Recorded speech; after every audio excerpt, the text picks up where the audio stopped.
दोस्तों, लखन सिन्हा तक आपके लिए पेश करते हैं मुंशी प्रेमचंद जी की प्रसिद्ध कहानी अमावस्या की रात्रि। तो चलिए शुरू करते हैं उनकी यह कहानी। दिवाली की संध्या थी। श्रीनगर के घूरों और खंडरों के भी भाग्य चमक उठे थे। कस्बे के लड़के और लड़कियां श्वेत थालियों में दीपक लिए मंदिर की ओर जा रहे थे। दीपों से उनके मुखारविंद प्रकाशमान थे। प्रत्येक ग्रह रोशनी से जगमगा रहा था। केवल पंडित देवदत्त का सतधारा भवन काली घटा के अंधकार में गंभीर और भयंकर रूप में खड़ा था। गंभीर इसलिए कि उसे अपनी उन्नति के दिन भूले न थे। भयंकर इसलिए कि यह जगमगाहट मानो उसे चिढ़ा रही थी। एक समय वह था जब ईर्ष्या भी उसे देख देख कर हाथ मलती थी, और एक समय यह है जब घृणा भी उस पर कटाक्ष करती है। द्वार पर द्वारपाल की जगह मदार और एरंड के वृक्ष खड़े थे। दीवान खाने में एक मतंग सांड अकड़ता था। ऊपर के घरों में जहाँ सुंदर रमणियां मनोहर संगीत गाती थीं, वहाँ आज जंगली कबूतरों के मधुर सुर सुनाई देते थे। किसी अंग्रेजी मदरसे के विद्यार्थी के आचरण की भांति उसकी जड़ें हिल गई थीं। उसकी दीवारें किसी विधवा स्त्री के हृदय की भांति विदीर्ण हो रही थीं। पर समय को हम कुछ नहीं कह सकते। समय की निंदा व्यर्थ और भूल है। यह मूर्खता और अदूरदर्शिता का फल था। अमावस्या की रात्रि थी। प्रकाश से पराजित होकर मानो अंधकार ने उसी विशाल भवन में शरण ली थी। पंडित देवदत्त अपने अर्ध अंधकार वाले कमरे में मौन परंतु चिंता में निमग्न थे। आज 1 महीने से उनकी पत्नी गिरजा की जिंदगी को निर्दय काल ने खिलवाड़ बना लिया है। पंडित जी दरिद्रता और दुख को भुगतने के लिए तैयार थे। भाग्य का भरोसा उन्हें धैर्य बंधाता था, किंतु यह नई विपत्ति सहन शक्ति से बाहर थी। बेचारे दिन के दिन गिरजा के सिरहाने बैठे हुए उसके मुरझाए हुए मुख को देखकर कुढ़ते और रोते थे। गिरजा जब अपने जीवन से निराश होकर रोती तो वह उसे समझाते, गिरजा रो मत, शीघ्र ही अच्छी हो जाओगी। पंडित देवदत्त के पूर्वजों का कारोबार बहुत विस्तृत था। वे लेन देन क्या करते थे। अधिकतर उनके व्यवहार बड़े बड़े चकेलदारों और रजवाड़ों के साथ थे। उस समय ईमान इतना सस्ता नहीं बिकता था। सादे पत्रों पर ही लाखों की बात हो जाती थी। मगर सन 57 ईस्वी के बलवे ने कितनी ही रियासतों और राज्य को मिटा दिया, और उनके साथ तिवारियों का यह अन्य धनपूर्ण परिवार भी मिट्टी में मिल गया। खजाना लुट गया। बही खाते पंसारियों के काम आए। जब कुछ शांति हुई, रियासतें फिर संभली तो समय पलट चुका था। वचन लेख के अधीन हो रहा था तथा लेख में भी सादे और रंगीन का भेद होने लगा था। जब देवदत्त ने होश संभाला तब उनके पास इस खंडर के अतिरिक्त और कोई संपत्ति न थी। अब निर्वाह के लिए कोई उपाय न था। कृषि में परिश्रम और कष्ट था। वाणिज्य के लिए धन और बुद्धि की आवश्यकता थी। विद्या भी ऐसी नहीं थी कि कहीं नौकरी कर लें। परिवार की प्रतिष्ठा दान लेने में बाधक थी। अस्तु साल में 2-3 बार अपने पुराने व्यापारियों के घर बिना बुलाए पहुंच जाते और विदाई तथा मार्ग व्यय पाते उसी पर गुजारा करते। पैतृक प्रतिष्ठा का चिन्ह यदि कुछ शेष था तो वह पुरानी चिट्ठी पत्रियों का ढेर था तथा हुंडियों का पुलिंदा, जिनकी स्याही भी उनके मंद भाग्य की भांति फीकी पड़ गई थी। पंडित देवदत्त उन्हें प्राणों से भी अधिक प्रिय समझते थे। द्वितीया के दिन जब घर लक्ष्मी की पूजा होती, पंडित जी ठाट बाट से इन पुलिंदों की पूजा करते। लक्ष्मी नहीं सही, लक्ष्मी का स्मारक चिन्ह ही सही।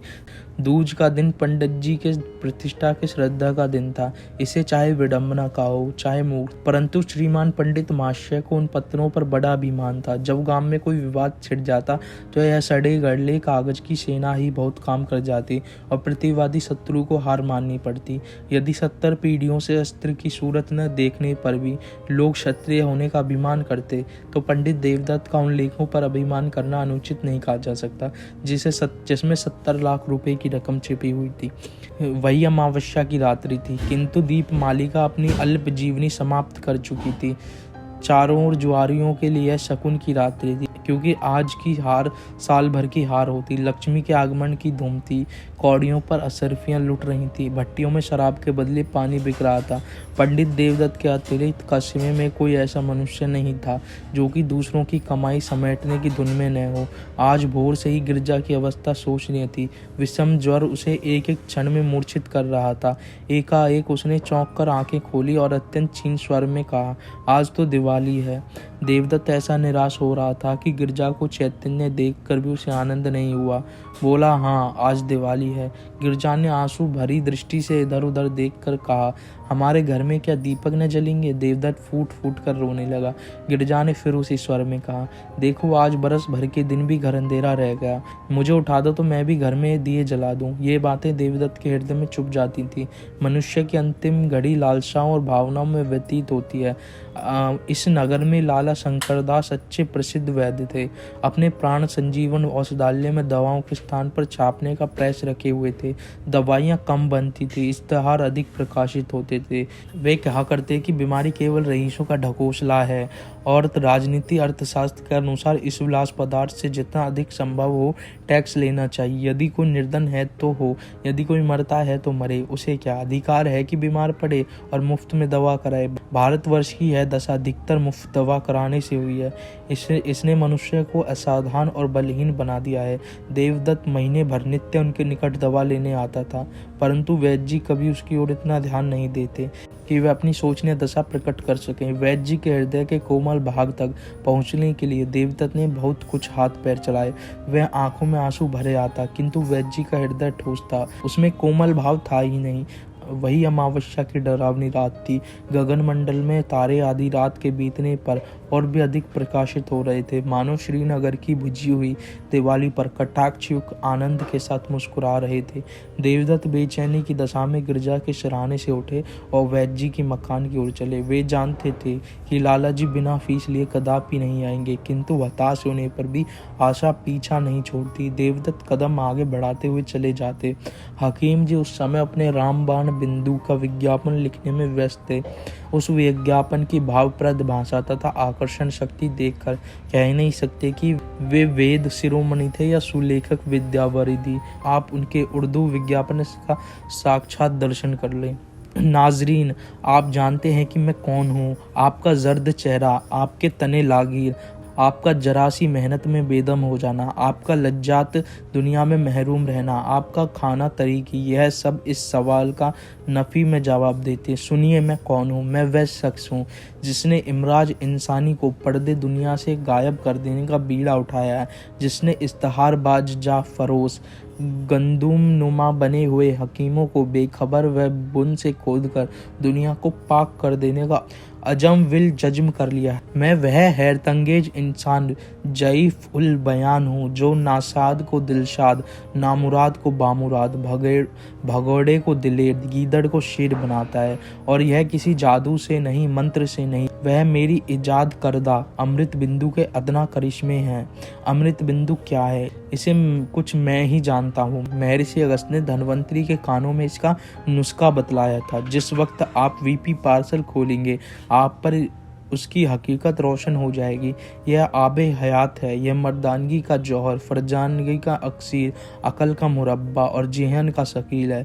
अगर वर्षों की मुशायरबाजी ने भी आपको शायर नहीं बनाया, अगर सबे रोज के रंटन पर भी आप इम्तिहान में कामयाब नहीं हो सके, अगर दलालों की खुशामद, मुवक्किलों की नाजबदारी के बावजूद भी आप आहते अदालत में भूखे कुत्ते की तरह चक्कर लगाते फिरते हैं, अगर आप गला फाड़ फाड़ कर चीखने, मेज पर हाथ पर पटकने पर भी अपनी तकरीर से कोई असर पैदा नहीं कर सकते, तो आप अमृत बिंदु का इस्तेमाल कीजिए। इसका सबसे बड़ा फ़ायदा जो पहले ही दिन मालूम हो जाएगा यह है कि आपकी आंखें खुल जाएंगी।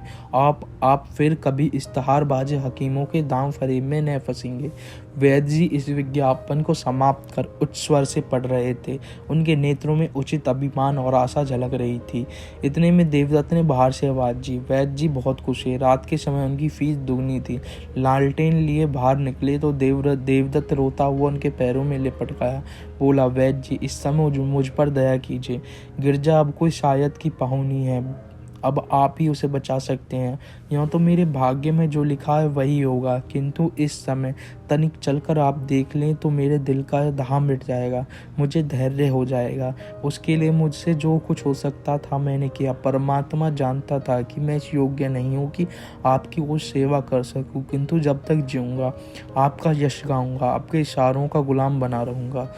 हकीम जी को पहले कुछ तरस आया, किंतु वह जुगनू की चमक थी जो शीघ्र स्वार्थ के विशाल अंधकार में विलीन हो गई। वही अमावस्या की रात्रि थी। वृक्षों पर सन्नाटा छा गया था। जीतने वाले अपने बच्चों को नींद से जगाकर इनाम देते थे। हारने वाले अपनी रुष्ट और क्रोधित स्त्रियों से क्षमा के लिए प्रार्थना कर रहे थे।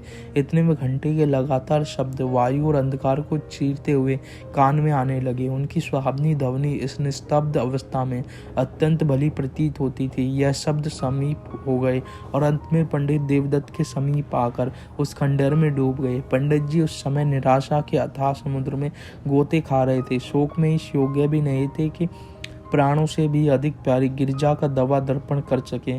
क्या करें, इस निष्ठुर वैद्य को यहाँ कैसे लाया जाता। जालिम, मैं सारी उम्र तेरी गुलामी करता, तेरे इश्तहार छापता, तेरी दवाइयाँ कूटता। आज पंडित जी को यह ज्ञात हुआ कि 70 लाख की चिट्ठी पत्रियाँ इतनी कौड़ियों के मोल भी नहीं।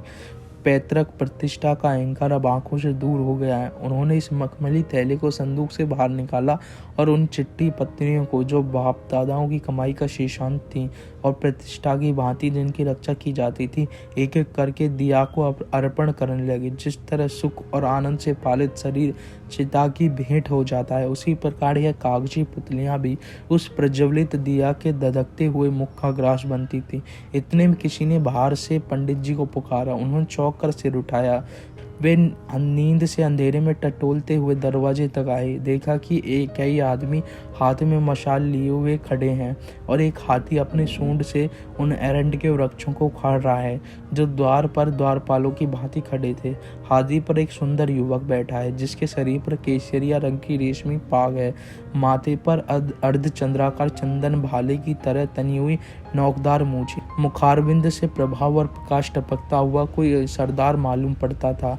उसका कलीदार अगरखा और चुनावदार पैजामा, कमर में लटकती हुई तलवार और गर्दन में सुनहरे कंठे और जंजीर उसके सजीले शरीर पर अत्यंत शोभा पा रहे थे। पंडित जी को देखते ही उसने रकाब पर पैर रखा और नीचे उतरकर उनकी वंदना की। उसके इस विनीत भाव से कुछ लज्जित होकर पंडित जी बोले, आपका आगमन कहाँ से हुआ? नवयुवक ने बड़े नम्र शब्दों में जवाब दिया। उसके चेहरे से भलमन साहत परसती थी।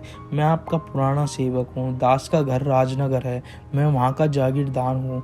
मेरे पूर्वजों पर आपके पूर्वजों ने बड़े अनुग्रह किए। मेरी इस समय जो कुछ प्रतिष्ठा और संपदा है, वह सब आपके पूर्वजों की कृपा है और दया का परिणाम। मैं अपने अनेक स्वजनों से आपका नाम सुना था और मुझे बहुत दिनों से आपके दर्शन की आकांक्षा थी। आज वह सुअवसर मिल ही गया जब मेरा जन्म सफल हुआ। पंडित देवदत्त की आंखों में आंसू भर आए। पैतृक प्रतिष्ठा का अभिमान उनके हृदय का कोमल भाग था। वह दीनता जो उनके मुख पर छाई हुई थी थोड़ी देर के लिए विदा हो गई। वे गंभीर भाव धारण करके बोले, यह आपका अनुग्रह है जो ऐसा कहते, नहीं तो मुझ जैसे कपूत में तो इतनी योग्यता ही नहीं जो अपने को उन लोगों की संतति कह सकूं। इतने में नौकरों ने आंगन में फर्श बिछा दिया। दोनों आदमी उस पर बैठे और बातें होने लगी। वे बातें जिनका प्रत्येक शब्द पंडित जी के मुख को इस तरह प्रफुल्लित कर रहा था जिस तरह प्रातः काल की वायु फूलों को खिला देती है। पंडित जी के पितामह ने नवयुवक ठाकुर के पितामह को 25,000 रुपये कर्ज दिए थे। ठाकुर अब गया में जाकर अपने पूर्वजों को श्राद्ध करना चाहता था, इसलिए जरूरी था कि उसके जिम्मे जो कुछ ऋण हो उसकी एक एक कौड़ी चुका दी जाए। ठाकुर को पुराने बही खातों में यह ऋण दिखाई दिया। 25 के अब 75,000 हो चुके। वही ऋण चुका देने के लिए ठाकुर आया था। धर्म की वह शक्ति है जो अंतःकरण में ओजस्वी विचारों को पैदा करती है। हाँ, इस विचार को कार्य में लाने के लिए पवित्र और बलवान आत्मा की आवश्यकता है, नहीं तो वे ही विचार क्रूर में और पाप में हो जाते हैं। अंत में ठाकुर ने कहा, आपके पास तो वे चिट्ठियां होंगी। देवदत्त का दिल बैठ गया। वे संभल कर बोले, संभवत हो, कुछ कह नहीं सकते। ठाकुर ने लापरवाही से कहा, ढूंढिए, यदि मिल जाए तो हम लेते जाएंगे। पंडित देवदत्त उठे, लेकिन हृदय ठंडा हो रहा था। शंका होने लगी कहीं भाग्य हरे बाग न दिखा रहा हो। कौन जाने वह पुर्जा जलकर राख हो गया या नहीं। यदि न मिला तो रुपए कौन देता है। शोक की दूध का प्याला सामने आकर हाथ से छूट जाता है। हे भगवान, वह पत्री मिल जाए। हमने अनेक कष्ट पाए हैं, अब हम पर दया करो। इस प्रकाश, आशा और निराशा की दशा में देवदत्त भीतर गए। दिया के टिमटिमाते हुए प्रकाश में बचे हुए पत्रों को उलट पुलट कर देखने लगे। वे उछल पड़े और उमंग में भरे हुए पागलों की भांति आनंद की अवस्था में 2-3 बार कूदे। तब दौड़कर गिरजा को गले से से लगा लिया और बोले, प्यारी, यदि ईश्वर ने चाहा तो तू अब बच जाएगी। उन्मत्तता में उन्हें एकदम यह नहीं जान पड़ा कि गिरजा अब नहीं, केवल उसकी लोथ है। देवदत्त ने पति को उठा लिया और द्वार तक वे इसी तेजी से आए मानो पाँव में पर लग गए, परंतु यहाँ उन्होंने अपने को रोका और हृदय में आनंद की उमड़ती हुई तरंग को रोक कर कहा, यह लीजिए, वह पत्री मिल गई। संयोग की बात है, नहीं तो 70 लाख की कागज दीमकों के हार बन गए। आकस्मिक सफलता में कभी कभी संदेह बाधा डालता है। जब ठाकुर ने उस पत्री को लेने को हाथ बढ़ाया तो देवदत्त को संदेह हुआ कि कहीं वह उसे फाड़ कर फेंक न दे। यद्यपि वह संदेह निर्दक था, किंतु मनुष्य कमजोरियों का पुतला है। ठाकुर ने उनके मन के भावों को ताड़ लिया। उसने बेपरवाही से पत्री को लिया और मशाल के प्रकाश में देखकर कहा, अब मुझे विश्वास हुआ। यह लीजिए आपका रुपया, आपके समक्ष है। आशीर्वाद दीजिए कि मेरे पूर्वजों की मुक्ति हो जाए। यह कहकर उसने अपनी कमर से एक थैला निकाला और उसमें से 1,000 के 75 नोट निकालकर देवदत्त को दिए। पंडित जी का हृदय बड़े वेग से धड़क रहा था, नाड़ी तीव्र गति से कूद रही थी। उन्होंने चारों ओर चौकन्नी दृष्टि से देखा कि कहीं कोई दूसरा तो नहीं खड़ा। तब कांपते हुए हाथों से नोटों को ले लिया। अपनी उच्चता प्रकट करने की व्यर्थ चेष्टा में उन्होंने नोटों की गणना भी नहीं की, केवल उड़ती हुई दृष्टि से देखकर उन्हें समेटा और जेब में डाल लिया। वही अमावस्या की रात्रि थी। स्वर्गीय दीपक भी धुंधले हो चुके थे। उनकी यात्रा सूर्य नारायण के आने की सूचना दे रही थी। उदयाचल फिरोजी बाना पहन चुका था। अस्ताचल में भी हल्के श्वेत रंग की आभा दिखाई दे रही थी। पंडित देवदत्त ठाकुर को विदा करके घर चले। उस समय उनका हृदय उदारता की निर्मल प्रकाश से प्रकाशित हो रहा था। कोई प्रार्थी उस समय उनके घर से निराश नहीं जा सकता था। सत्यनारायण की कथा धूमधाम से सुनने का निश्चय हो चुका था। गिरजा के लिए कपड़े और गहने के विचार ठीक हो गए। अंतपुर में ही उन्होंने शालिग्राम के सम्मुख मनसा वाचा कर्मणा सिर झुकाया और तब से इस चिट्ठी पत्नी को समेट कर उसी मखमली थैले में रख दिया। किंतु अब उनका यह विचार नहीं था कि संभवतः उन मुर्दों में कुछ जीवित हो उठे, वरन जीविका से निश्चिंत हो अब वे पैतृक प्रतिष्ठा पर अभिमान कर सकते थे। उस समय वे धैर्य उत्साह के नशे में मस्त थे। अब मुझे जिंदगी में अधिक संपदा की जरूरत नहीं। ईश्वर ने मुझे इतना दे दिया है, इसमें मेरी और गिरजा की जिंदगी आनंद से कट जाएगी। उन्हें क्या खबर थी कि गिरजा की जिंदगी पहले ही कट चुकी है। उनके दिल में यह विचार गुदगुदा रहा था कि जिस समय गिरजा इस आनंद समाचार को सुनेगी उस समय अवश्य उठ बैठेगी। और चिंता और कष्ट ने उसकी ऐसी दुर्गति बना दी जिससे भरपेट कभी रोटी नसीब नहीं हुई तो कभी निराश में धैर्य और निर्धनता के हृदय विरधारक बंधन से मुक्त नहीं हुई। उसकी दशा इसके सिवा और हो ही क्या सकती है। यह सोचते हुए वे गिरजा के पास गए और आहिस्ता से हिलाकर बोले, गिरजा आंखें खोलो, गिरजा आंखें खोलो। देखो, ईश्वर ने तुम्हारी विनती सुन ली और हमारे ऊपर दया की है। कैसी तबीयत है? किंतु जब गिरजा तनिक भी न मिनकी तब उन्होंने चादर उठा दी और उसके मुंह की ओर देखा। हृदय ने एक करुणात्मक ठंडी आह निकली। वे वहीं सिर धाम कर बैठ गए। आंखों से सोने की बूंदें सी टपक पड़ी। आह, क्या यह संपदा इतने महंगे मूल्य पर मिली है? क्या परमात्मा के दरबार से मुझे इस प्यारी जान का मूल्य दिया गया है? ईश्वर, तुम खूब न्याय करते। मुझे गिरजा की आवश्यकता है, रुपयों की आवश्यकता नहीं। यह सौदा बड़ा महंगा है। अमावस्या की अंधेरी रात गिरजा के अंधकार में जीवन की भांति समाप्त हो चुकी थी। खेतों में हल चलाने वाले किसान ऊंचे और सुहावने स्वर से गा रहे थे। सर्दी से कांपते हुए बच्चे सूर्य देवता से बाहर निकलने की प्रार्थना कर रहे थे। पनघट पर गांव की अलबेली स्त्रियां जमा हो गई थी, पानी भरने के लिए नहीं, हंसने के लिए। कोई घड़े को कुएं में डाले हुए अपनी पोपली सास की नकल कर रही थी। कोई खंभों से चिपटी हुई अपनी सहेली से मुस्कुराकर प्रेम रहस्य की बातें करती थी। बूढ़ी स्त्रियां पोतों को गोद में लिए अपनी बहुओं को कोस रही थी कि घंटे भर हुए अब तक कुएं से नहीं लौटी। किंतु राजवैद्य लाला शंकर दास अभी तक मीठी नींद ले रहे थे। खांसते हुए बच्चे और कराते हुए बूढ़े उनके औषधालय के द्वार पर जमा हो चले। इस भीड़ भभक्कड़ से कुछ दूर पर 2-3 सुंदर किंतु मुरझाए हुए नवयुवक टहल रहे थे। वैद्य जी से एकांत में कुछ बात करना चाहते थे। इतने में पंडित जी देवदत्त नंगे सिर, नंगे बदन, लाल आंखें, डरावनी सूरत, कागज का एक पुलिंदा लिए दौड़े आए और औषधालय के द्वार पर इतनी जोर से हाँक लगाने लगे कि वैद्य जी चौंक पड़े और कहार को पुकार कर बोले कि दरवाजा खोल दे। मगर कहार, महात्मा, बड़ी रात गए, किसी बिरादरी की पंचायत से लौटे थे। उन्हें दीर्घ निद्रा का रोग था, जो वैद्य जी की लगातार भाषण और फटकार की औषधियों से भी कम न होता था। आप ऐठते हुए उठे और किवाड़ खोलकर हुक्का चिलम की चिंता में आग ढूंढने लगे। हकीम जी उठने की चेष्टा कर रहे थे कि सहसा देवदत्त उनके सम्मुख जाकर खड़ा हो गया। नोटों का पुलिंदा उनके आगे पटक कर बोला, वैद्य जी, ये 75,000 के नोट हैं। यह आपका पुरस्कार और आपकी फीस है। आप चलकर गिरजा को देख लीजिए और ऐसा कुछ कीजिए कि वह केवल एक बार आंखें खोल दें। यह उसकी एक दृष्टि पर न्यौछावर है, केवल एक दृष्टि पर। आपको रुपए मनुष्य की जान से प्यारे हैं, वे आपके समक्ष हैं। मुझे गिरजा की एक चितवन इन रुपयों से कई गुना प्यारी है। वैद्य जी ने लज्जा में सहानुभूति से देवदत्त की ओर देखा और केवल इतना कहा, मुझे अत्यंत शोक है, सदैव के लिए तुम्हारा अपराधी हूँ, किंतु तुमने मुझे शिक्षा दे दी है। ईश्वर ने चाहा तो ऐसी भूल कदापि न होगी। मुझे शोक है, सचमुच शोक है। ये बातें वैद्य जी के अंतकरण से निकली थीं, परंतु तब तक गिरजा जा चुकी थी। तो दोस्तों, अगर ये कहानी आपको पसंद आए तो चैनल को लाइक करें, शेयर करें, सब्सक्राइब करना बिल्कुल भी ना भूलें। मिलते हैं दोस्तों नेक्स्ट वीडियो में।